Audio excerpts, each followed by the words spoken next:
Yeah, so I you can could be come right in. in between. Yeah, that's what I want to do. He wants to get between us. I'm. You're taking Jason away from me. What's that? A couple times over. Bringing him to fucking Washington. Hey man, we're not going to talk about that. I'm a little Piper, and you guys are all those dudes behind the couch. Yeah. How you feel about that, huh? You talking about Perrier? Yeah, Peter Piper picked the pebble. Pew! Those dudes. Fuck you, dude. Welcome back to On and Off the Mats. Today we have an extremely special guest, one of my closest friends, a very good mentor, and a 10th Planet Purple Belt under Gary Meek, Mr. Jason Skiles.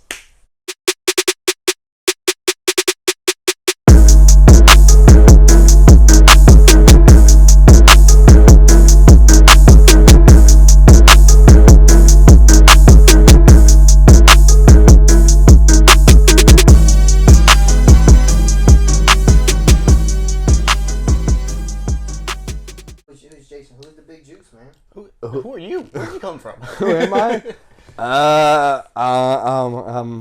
I'm me, baby. I don't know what you want from me. I'm from Bonne Terre, Missouri. There we go. King of the Lead Belt. Been doing jiu-jitsu for like 8 years, something like that. Started in the gi, hated it. Been 10th Planet friendly since I started. Moved up here. Got in with Gary whenever he was a purple belt. And been with that dude ever since. Hell yeah. Mm-hmm. Why do you hate the gi, dude? Why? Dude, I sweat in my sleep. What are you talking about? I ain't wearing that. I already sleep naked. Why do I need pajamas on sweat? How'd you get started? How did I get started? Yes. So me and my best friend, Garrett, got into UFC like 2004, 2005. We used to rent like the Ultimate Knockouts 8. Hell yeah. Ultimate Submissions 3, and just like watch those dudes. And like I was always way into like the Sambo guys, believe it or not. And like it was like Andrei Arlovsky and Oleg, and then that morphed into like being way into Jeff Monson. And it's like that got me into submission grappling in general. And then dabbled in Muay Thai and boxing for a while, like 5 years, and then just shifted full focus into grappling is what I always loved. So, but yeah, I grew up a UFC nerd, and now I don't even watch it. Right. It's like when we go and watch the fights, I'm like on my phone, I'm like, oh, what happened? Except one of your favorites, Tony Ferguson Yeah. and Nick. The boogeyman.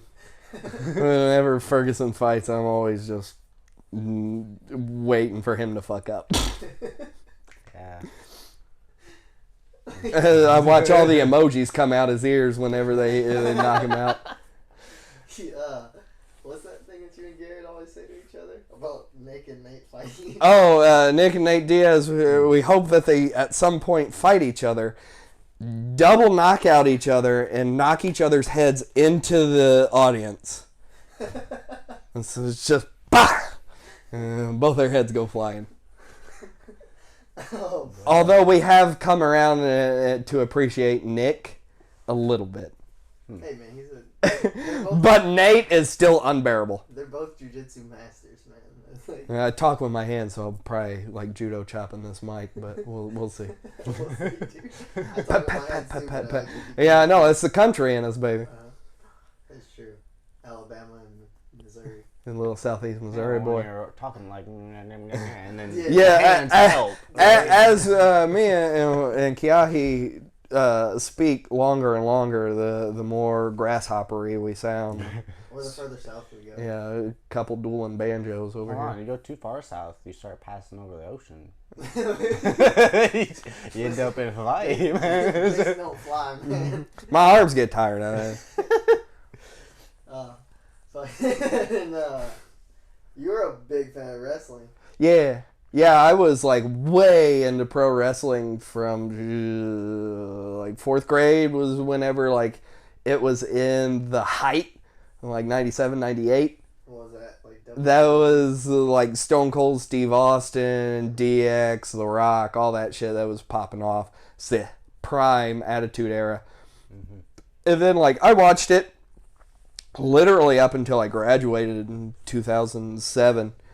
And then like I say I fell out of it, but it's like I always read like what was going on. Like I would just read recaps of everything, but then never watched the actual show.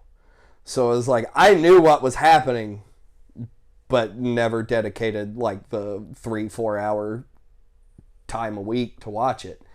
And then recently got back into it athletically, and yeah, we did. and like actually, because if they haven't mentioned yet, I took Mr. Kiahi to a pro wrestling seminar, Mr. Kiahi. and we got to run the ropes and slam into each other. What was the name of the guy? The guy, his name is Nick Dinsmore.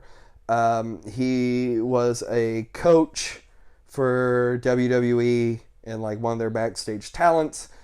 But during my high school years, so around 2005, 2006, he had a character of Eugene who was special needs. And the term savant was used to describe him as a wrestler. So it was like old buddy wasn't socially capable, but in the ring he was a wizard, was kind of the gimmick. And then to use a little insider terminology, a heel, a bad guy, they decided to turn him heel and make him a bad guy. And you can't do that with a special needs character. Like, come on. But yeah, that's the guy that ran the seminar, and old buddy was he was sweating buckets, and he wasn't doing anything. Kept touching his nose a lot. I don't know what that was all about, but but in terms of the actual seminar, it was great. Like, dude, it was a lot of fun. dude knew what he was talking about. Oh yeah, you could tell.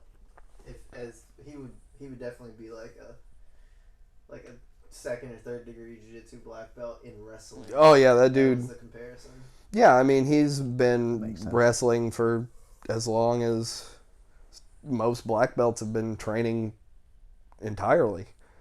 And I mean, some of these guys, like dudes that we were in the ring with, were 20 years old and starting their careers, and there were dudes that were 50 years old and looked like they shouldn't have careers, but like those dudes had thousands and thousands of matches. And you think about that in terms of like rolling and stuff, like you have 1,000 sparring sessions. Mm-hmm. Yeah, a match can go for 10 minutes on a wrestling show, 10, 20, 30 minutes sometimes. Special occasions, we go hour matches. But like, you look at that in terms of rolling and stuff, it's par for the course. Yeah, and just for anybody listening in or watching, and everybody that says like wrestling is fake, yeah, fucking we know. It's cool, whatever, it's fake. Those bumps that those guys take, those slaps, those chops, those slams, all that shit is real. Your boy took a couple of bumps and his back hurt the next morning like I got spladled or twisted or... Yeah, it's... the chops were real, man. Whenever I took one bad bump and I got a good rattle, like my brain was rattled. You think about getting taken down, right? And like, just... even if somebody like lets go of you and you fall down, it's the same kind of thing. Like, the rings are soft, but they're not like jiu-jitsu mat soft. Yeah. They're padded, but and the ropes too. They feel like boxing ropes. Like, yeah, those ropes, they're usually like a type of elevator cable. So it's like It's steel. They're not springy. steel ropes. You're tied into like foam, I guess. what it is. It's a turnbuckle, right? You're tightening slack out of like cable. Yeah. So that's where that flex comes from. Is we're hitting that and putting slack into it, and it propels you back. Yeah. But it's like people think that they're like a rubber, and it's not. They're cable wrapped in electrical tape. Just to give Mario a decent little description of who Eugene is. Oh, hell yeah. I got this.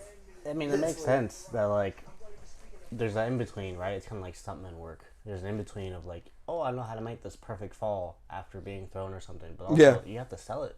Yeah. It has to look a little bit more real. Well, that was the thing, is like, what me and Hawaii had a little bit of trouble with was we looked too real. And we were... That's interesting. Well, it's like, they're like, lock up. And so we're like... Collar tie. Like, collar tie up. And they're like, you got a peacock. It was like, if you're down like this, you're not showing your moneymaker. So it's like, you gotta sell it. Yeah. And then lock up. And when you're locking up, you're still showing. Because you're not in any real danger, so you don't need to protect anything. Yeah. That reminds me of, like, fisticuffs. Yeah. So, like, you're flexing, but your plum tie and everything like that, it's not real. You're not really pulling. My hands are on you, but that's it. And we're dancing. Dude, it was so, like, you're loose. So how do you decide, like, whose turn it is to do something? You talk to each other. Beforehand or during? During sometimes. Okay, because it's probably noisy enough. So, yes, exactly. And, like, we got taught how to do a pro wrestling headlock. So if we're doing a headlock, you think of ball and socket, right? Yeah. Pro wrestling, we turn, put the soft part, and turn it this way. Not only that, but if I'm blocking you like this, I can talk to you. Yeah. And they can't see that I'm talking to you. And you're selling up here, but you're listening to me. So you're like, yeah, yeah. I'm like, all right, ropes, duck twice, come back, bump. And then that's kind of our shorthand. So you swing, I push you into the ropes, I swing, you duck. Yeah. Come back, swing, you duck again. As you come back, you hit me, I'm down. That's my bump. That's cool. I like how you guys are grapplers going into it. And you guys have been, like, especially you big wrestling fans. You can go in there and you can learn quick, but there's it still has its own language. Yes, yeah. I had to brief Hawaii, like, other dudes are going, and we had no experience, and they were very kind to us. And, like, I clarified ahead of time. I was like, we're cool to come. And they're like, yeah, come in. And so we're standing and we're watching other people, and I'm kind of talking him through. Like, we get like 10 minutes of watch time as these guys are going, and they get coached. And I'm like, okay, so this is what we need to do. If this guy gets coached on one thing, I can relay it to him real fast. Because, like, I grew up watching it, and I was like the nerd that loved how the business looked. Like, I wasn't like super into, like, I loved Stone Cold, I loved The Rock, and I loved dudes like that, but, like, my favorite wrestlers were fucking William Regal, who was always like my top, and, like, Garrett will vouch for that, because, like, nobody gave a shit who William Regal was, but he was a legit catch wrestler under Billy Robinson. And Billy Robinson also was Sakuraba's coach for a long time. That's neat. And so, yeah, and then, like, Billy worked with Josh Barnett for a long time in the later life. But yeah, like, him and Dean Malenko and, like, Chris Jericho was always a huge one for me. He's kind of the borderline of, like, both, a dude that can work and a dude that can just sell a match on his own with nothing else going on. But, like, I came into that seminar just looking to experience, what I was growing up with. And, like, I was fucking nervous going into it, and Hawaii's like, why are you nervous? And I was like, because I respect this shit. Yeah. Like, it's one of those things that, like, I actually cared about. And, like, maybe in another life, maybe later in this life, I actually do it to some degree. I'd be training now if I had time. Yeah. But it's like, I don't even have time to do jujitsu as much as I would like. So it's like, I'm not going to sacrifice even more time to do that shit. So, that's the thing, because at your job, your shift changed. You were here teaching 5 days a week, right? You were here teaching. Essentially, yeah. You were here training a lot. I was here 7 most weeks. Yeah. Because, like, our... You and I would see each other, like, every day. Yeah. And that's the thing is, like, I went from that to now I'm only rolling on Saturdays and most Sundays. There's been a couple that I've missed. My body doesn't react to it as much as I would like anymore. Still active, still lift and some big juice.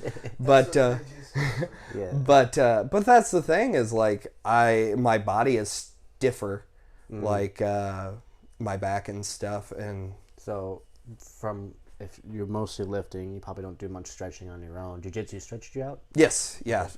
And like, even if it didn't stretch me out, I'm not big on a lot of warm-ups and stuff. I always got my hips live, as I said, dynamic butterfly stretches and doing my hip ups and stuff, some bridging and shit like that, but like just kind of mobile, but kind of stretching at the same time. And like, now that I'm not doing that 7 days a week, my body's like, I can still move it, but it takes more effort to move it. So like, you still train, get to roll on the weekends. At the end of your training session, do you feel like, okay, my body's starting to feel a little bit normal today? Oh yeah, I feel like after today, so we rolled like an hour, just now, like I feel normal. But then like, coming in to do that, like after 5 days, 6 days off this week, like I'm like, all right guys, let's get moving. Oh Jesus. But I feel like we're older than we are, right? Yeah. 33 going on 34 now, and I feel like I'm got way more miles than I do years. I feel like people could benefit from listening to, because you still come in on the weekends. You're still here. A lot of times life happens. Yeah, that's the thing is like life happens, and we've got guys here that, have families and stuff, and they're not looking to be world champions. I don't give a shit. It's like, if you can't make a class, you don't make a class. But if you get in, you're going to get better. Yeah. So what is it that keeps you coming in? Is it like, what has you committed? Is there a thing that you do mentally, or are you a just do it person? Like, how does that work for you? There's a couple of different things. Like, I love this, so like it's mental clarity. Yeah. So like, if I have free time, I'm here. It's like, I don't come in on our morning classes, and it's mainly because I would be watching the clock. I would be like, we'd go through just technique and stuff, and I know you guys sometimes roll, sometimes not, and it's like, if I'm going to be hey, Eugene up there, if I'm going to be here, I want to be present in it. But what keeps me going outside of just loving to do this is depression and imposter syndrome, and also a little bit of anger. So I always what a cocktail. I always say it's my depression works because I have old anger issues. I was an old hardcore kid, Hawaii knows. Talking about that, like I used to fight all the time. My hands are all jacked. These are from grappling. That's as extended as my pinkies get. But it's like, we didn't have an outlet as kids, and then like now I have an outlet, and so whenever I don't do something, I get pissy. Hell yeah. Fuck you.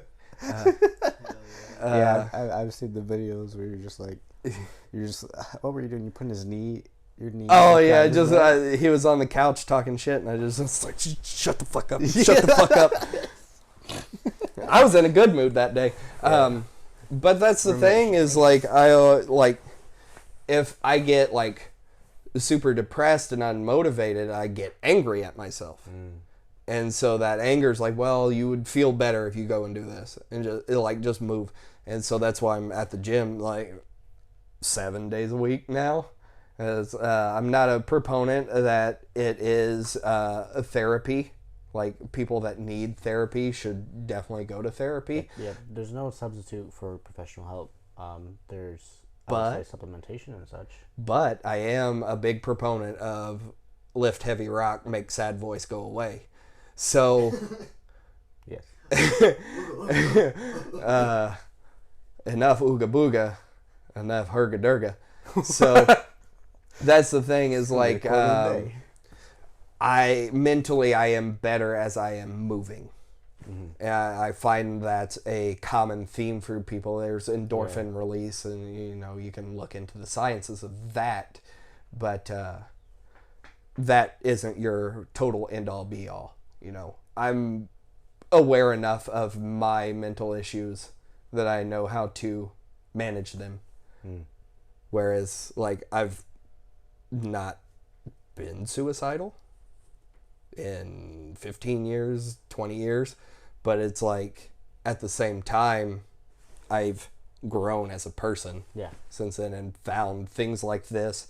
It's like we have guys with PTSD that come in and they're kind of dealing with the same shit. Whenever they can't get in here, sad voice goes up, and it's like we just need to be around our people, be doing something physical, and like. Would you say it's kind of become more of, I'm trying to find out the right words for this. It's less of like, how can I escape this, and more of like, what are you moving forward towards? Yeah, that's the thing is I'm working towards end goals, and forget who it is, but they talk about the 1% better every day, and that comes with lifting, that comes with life, that comes with jiu-jitsu and all that. It's a matter of just feeling forward progress in some way, shape, or form. And I'm also big on, like, not forcing yourself to do things, man. Like, if you wake up and all of your energy goes towards taking a shower and making a sandwich that day, more power to you. Yeah. But it's like, if we start going down a path that's every day, we need to look at something. But I agree with that. You started talking about goals. I know that was something we were thinking about asking about. Like, what kind of goals do you have, either within grappling or your own life? What are the things you're looking forward to? What moving forward to?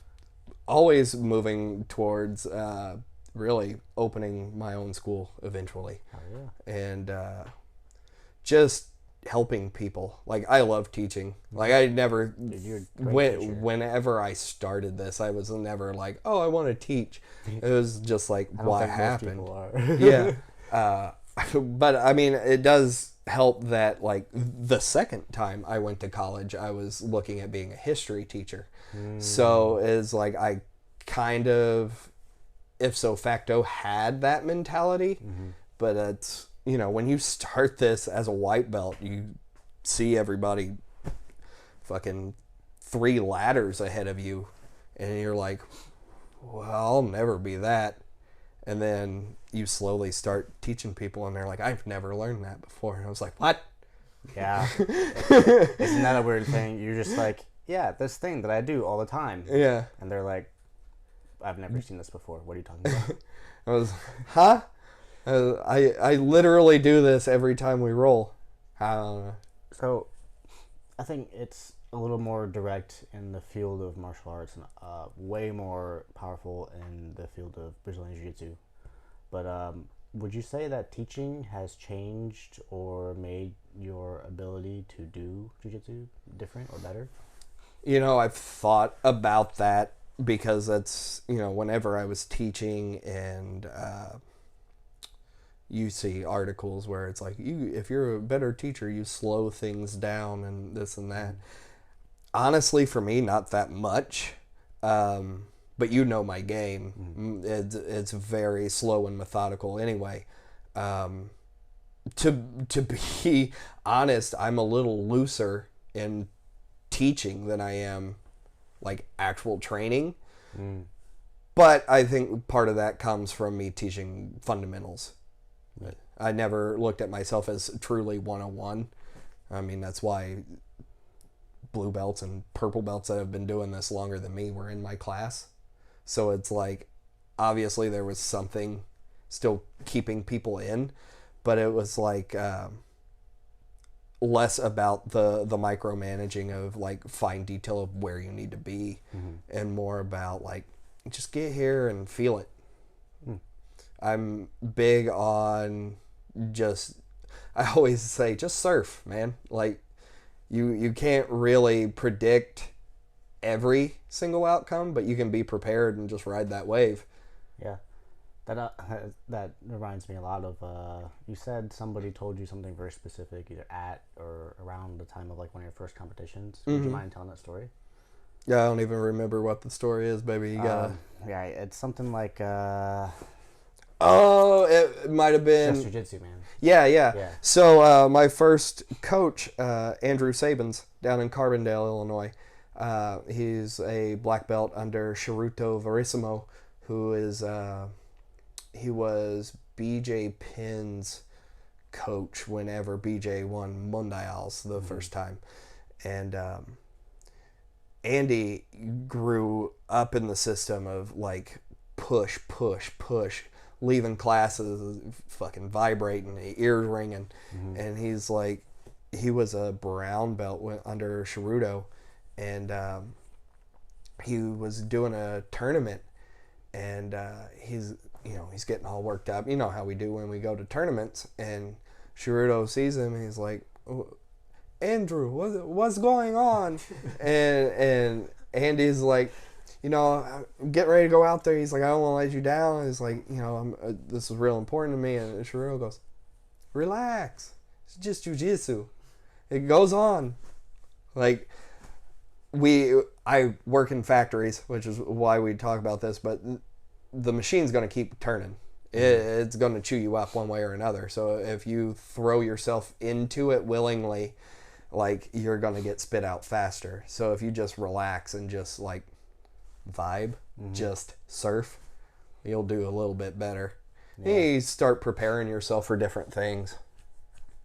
Yeah, that's some of the one of the best things I've ever heard for just helping somebody calm their nerves, because people, it's like they're preparing for war. It's not, jiu-jitsu is not life or death in competition. Dude, every opponent that I've had in a competition, maybe say for like 1 or 2, they're all friends on Facebook now.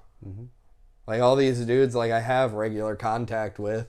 Like, they react to all the shit that I share all the time. So it's like, these dudes, like, we tell people you don't know what's going to happen going in. And that's true. You can meet some dude that's an absolute murderer. But odds are you're going to meet some dude that's just as afraid of you as you are of him. And then, like, my biggest thing is, like, whenever I coach people, is like, it's all just rolling whenever your back hits the mat. Like, you're only nervous until you're doing jiu-jitsu, and then you're doing exactly what you know how to do. So it's like, I just try to coach people through that little bit. And it's like, whenever I coached you, it was like, when you're doing your takedowns and stuff, I'm only pinpoint moves, head control, head placement. Yeah. Watch that. He's digging underhook. Watch this. And then once you're on your back, I'm like, all right, you know what to do. Which is, one of the best things that can happen, because I know enough about takedowns to be able to, like, do it if that's what I'm highly focused on. But in a competition, anything that's not well trained gets forgotten. Yeah. And so that's why those kind of coaching cues end up being really important. Well, that's like, roll with a lot of blue belts, and as soon as they get on a decent position, they do that shit where they're like, What am I doing? And I'm like, Tell me what to do. they're like, how'd you get out? And I was like, you know too much and too little, man. Yeah. You're fucking rattling through your Rolodex of everything. And it's like, by the time you go, that one, I'm out. Yep. Like, you know the start of everything. You eliminate some of that shit. Mm-hmm. Did you got something you were going to show us or something? That was earlier about okay. Eugene. My bad. We're way past that. Yeah, we're rattling on, baby. Fucking, we had questions a while back because if you guys pay attention to our Instagram, Jason's on there quite often, and we have this thing that we just talk about, but I want you to explain. It's a really, it's simple, and if you don't get it, then you'll never get it. But it's like people have asked, what the fuck is yanking crank? Oh, yanking and cranking, baby. So it's just a philosophy. Like, whenever I roll with people,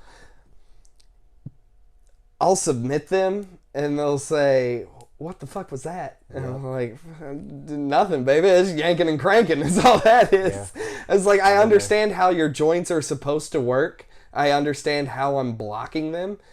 So just start making them go the way they're not supposed to. It's the simplest way I've ever told anybody anything. You break an arm. The elbow's not supposed to go that way. Just make it go that way. Yeah, you just fucking, there it goes. And most of it comes with like shoulder locks and stuff from the back. Like, now it's becoming kind of prevalent where you'll see dudes take the back and like take the shoulder back this way. If I can just take it, keep making it go, it's gonna yank, it's gonna crank, and you're gonna get it. Like, it don't have a name. It don't. What'd you get me with? Oh, that's the trapezoidal hammer lock. Fuck all that. That's yanking and cranking, baby. You think you could yank and crank a chimp? I can't yank and crank a fucking baby chimp. What are you talking about? Like, alright, but... Don't get started on this. I already done told you. I'm saying, like, if the chimp's not trying to kill you. He gonna start trying to kill me as soon as you start yanking and cranking on him. Like, you think you could out-arm wrestle a chimp? Absolutely not. Never. What animal do you think you could beat up in a fight? A fucking baby duck. What about you? What animal? Like, if you could fight an animal, what animal would you choose to fight? Like a serious animal, not like cats or dogs. I was about to say, like, because most people are like, oh, for a cat. You ever seen a pissed off house cat? Yeah, you think you can take on that bobcat? Woof. That bobcat can take on the world. I think I can win, but I'm gonna be bleeding. Yeah. Like, there's no doubt about that. You think you could beat a bobcat? Fuck no. No. No, I think I can scare a bobcat away if I'm lucky. You know, like what they say, like, make yourself big, stare at it. They want to ambush you. I think, there's a possibility they can make it go away. Does that count as winning a fight? Is that Sun Tzu? You're winning the fight without fighting? So you know the theory of why children are afraid of monsters, right? I don't know what I'm talking about. Ooh, we get to dabble into my history and stuff. So as children, we're all afraid of monsters, right? We have this irrational fear of monsters. Mm-hmm. Every monster is typically the same. Yeah. Big teeth. Claws. So, ingrained in us, back whenever we were arboreal, whenever we were still living in trees for the most part, what kind of predator is in trees? Cats. Big ass cats. Yeah. Fur, teeth, come in the middle of the night. Yeah. Monsters. Yeah. That's packs of wolves or same thing. Right, and so that's the thing. They think it's so deeply ingrained in our DNA to be afraid of these cats that's where the fear of monsters comes from in children. Like, they don't have to see a monster, but they're afraid of them. And then being in the dark. They're actually afraid of the dark. You see a panther in real life? My God. It's Panthers are terrifying. It's become like a real thing where ADD or ADHD or whatever you want to call it nowadays. Mm-hmm. I don't know what stems. HD is, but I got 80 of them motherfuckers. Right. Shot in 1080. But like it stems from the idea that, like, oh, there's rustling in the bush over there, I'm gonna take a quick look at that. Yeah. Like, that could have been a predator. That could have killed me. Yeah. Whereas that, like, the reason it has become or is potentially a dominant trait is because it relates to that survival. Yeah. And that's the thing is, as humans, we like strife. Our bodies crave strife. That's why weirdos like to go into padded rooms and hug each other. Yep. But it's like, it's... Simulate murder. Yeah, it's one of those things that you feel better after a fight. You know? Even if you get your ass kicked, man. Like, I got it out of me. It's over. I'm alive. Yeah. I feel good. Right. So it's like, it's one of those things that you need some hardship, at least physical. Yeah. People are forgetting that. People are Yeah. in touch with that. I don't do well sitting down, man. Not anymore. I used to. Like, I used to be a video game dude. I still play D&D. I say that. I don't... I've not played D&D in feels like a decade now, but it's only been a couple of years. But like, I still enjoy doing that stuff, but I can't do it like I did as a kid. Excuse me. Yeah, but I feel like as a kid we could supplement the same type of feeling for that within our imagination. Oh yeah. And that's where that came in. Yeah. Well, we didn't know what we were going to be, and we didn't have jobs and shit like that. Yeah. So it's like, I might be a soldier man. I could be a wizard shooting fireballs. Yeah. You can't tell me I won't. Right? Hey, come over here real quick because I forgot our password. I don't remember a password. I'll It's try on your it. phone, right? I'll try it. War Machine rocks at one. War Machine was a piece of shit, man. he beat up that porn star girl.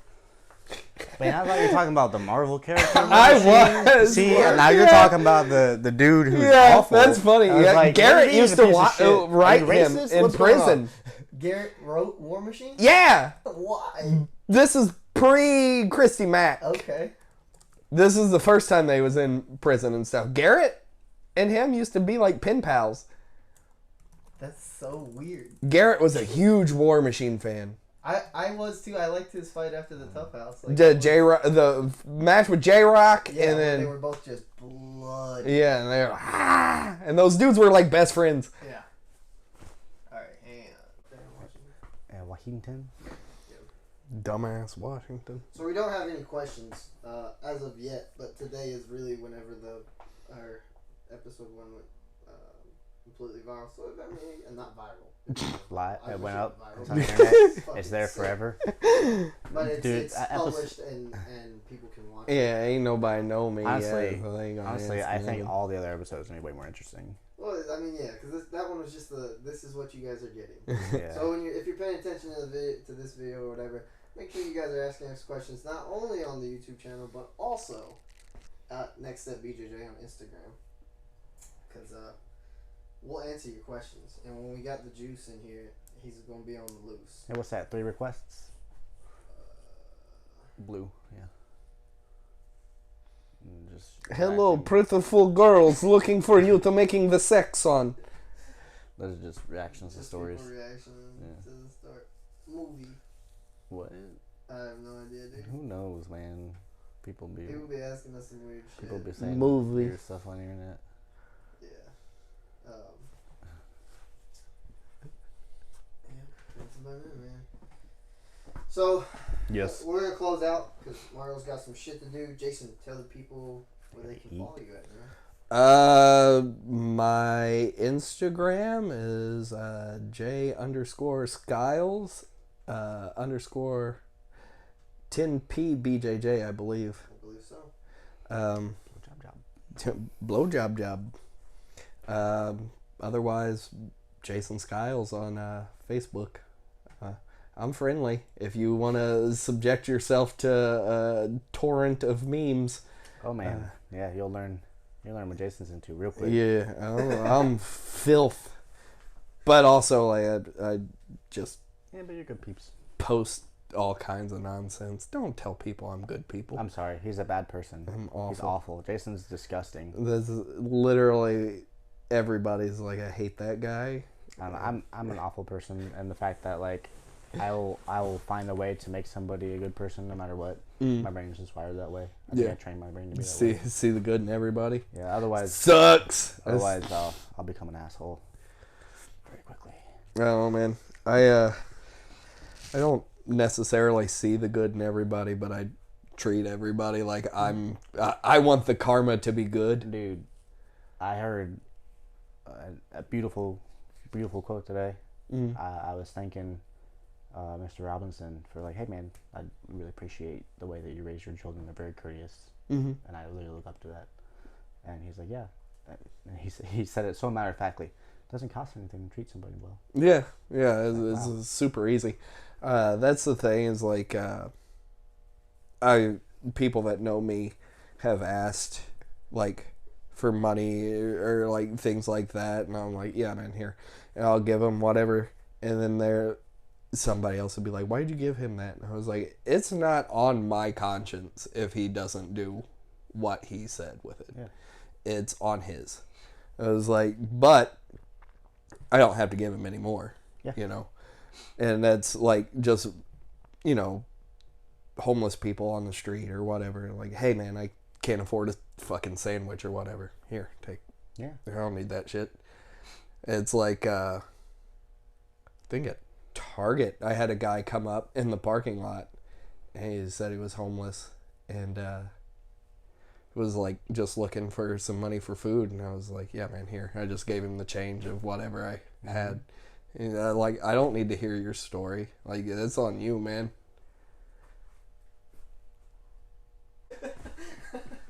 You look like somebody. Uh-huh. You Go look- on. You look Come on, Theo. You, Go on. you get on my nerves. Spit it out, Porky Pig. You look like Oh you shit. sound like a Primus song with no bass. Oh, I can't wait to have that in. Just the Primus on the TV. Oh, don't want to damn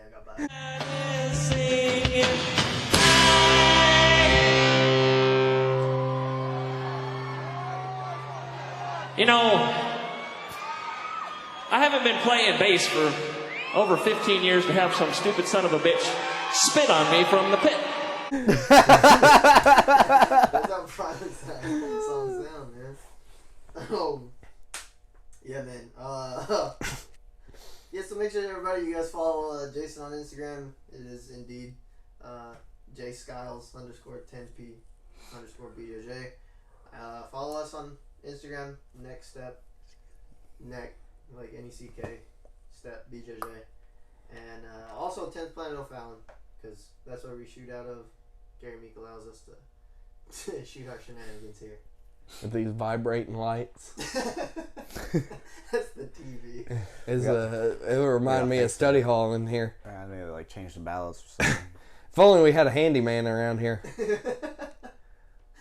Yeah, man. Anybody looking forward to the future? Mario's gonna build some tiny homes in the back of the school. We're gonna put PSF to shame. Baby. Not sheds, tiny homes. Homes with washers and dryers. Little home sheds. Home enough to where I can rent them out is the idea. Like they're Little that, home they're sheds. at least that good quality, not uninsulated sheds. Fucking little house on the prairie, bitch. Yeah. No offense. We'll see. Yeah, no offense to Andrew. Yeah. But I mean, He got a home now, man. Yeah, he got a house. Yeah. He got a whole thing going. Yeah, good for him. Yeah, good, man. All right, goodbye, everybody. Goodbye. Love you.